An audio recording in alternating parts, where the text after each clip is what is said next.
সুপ্রিয় দর্শক মন্ডলী, আসসালামু আলাইকুম। 21শে জুলাই মাইলস্টোন ট্র্যাজেডির যে ভয়াবহ ঘটনা এবং পরিণতি, সেটি আমি অনেকটা কাছ থেকে দেখেছি এবং ঘটনার কিছুক্ষণের মধ্যেই আমি সেই স্পটে পৌঁছাই। আমি জানি না দুর্ভাগ্য কিনা সৌভাগ্য, আমি যেখানে ঠিক ঘটনাটি ঘটে তার অনেকটা কাছেই 1-1.5 কিলোমিটারের মধ্যে অন্য একটি অনুষ্ঠানের শুটিং করছিলাম। তো হঠাৎ করে আমি শুনি যে আমার খুব কাছাকাছি একটি প্লেন ক্র্যাশ করেছে মাইলস্টোন স্কুল অ্যান্ড কলেজে। আমি সাথে সাথে সেখানে ছুটে যাই এবং আমি সারা দিন সেখানে ছিলাম। আমি গভীর রাতে বাসায় ফিরি, অর্থাৎ কিছুক্ষণ আগে বাসায় ফিরি। দর্শক মণ্ডলী, আমি সেখানে দেখেছি অনেক কিছু যেটি আপনারা দেখেননি।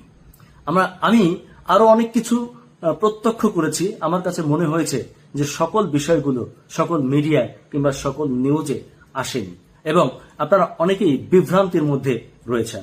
যেমন ধরুন, অনেকে বলছে যে এখানে আসলে 19 জন, 20 জন কিংবা 22 জন মানুষ মারা গেছে।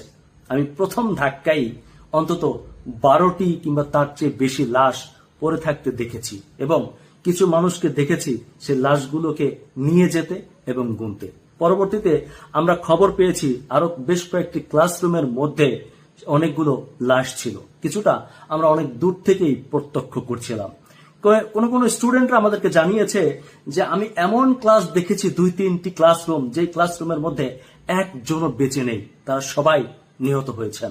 কথা হচ্ছে এক একটা ক্লাসরুমে 40-50 জন স্টুডেন্ট থাকার কথা। যদি তাই হয় তাহলে লাশের সংখ্যা এত কম কিভাবে হয়? এটি নিয়ে একটি কনফিউশন দেখা দিয়েছে। তবে আমরা আশাবাদী, আমরা এখনো আশা রাখছি যে যেহেতু এখানে বাংলাদেশ সেনাবাহিনী আছে, বিমান বাহিনী আছে এবং ওনাদেরও ব্যাপক ক্ষয়ক্ষতি হয়েছে, এখানে লাশের সংখ্যা কমিয়ে দেখে হয়তো কারোরই স্বার্থ নেই। তবুও প্রত্যাশা করব যে লাশের যে সঠিক সংখ্যা সেটি নির্ধারণ করে আপনারা জাতির সামনে তুলে ধরবেন। মনে রাখবেন, তা না হলে এই জাতি কিন্তু আপনাদেরকে কাউকেই কোনোদিনও ক্ষমা করবে না।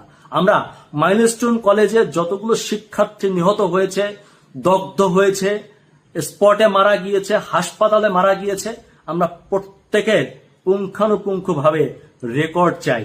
সে কোন ক্লাসে পড়েছিল, তার বাবা মাকে সে কিভাবে নিহত হলো।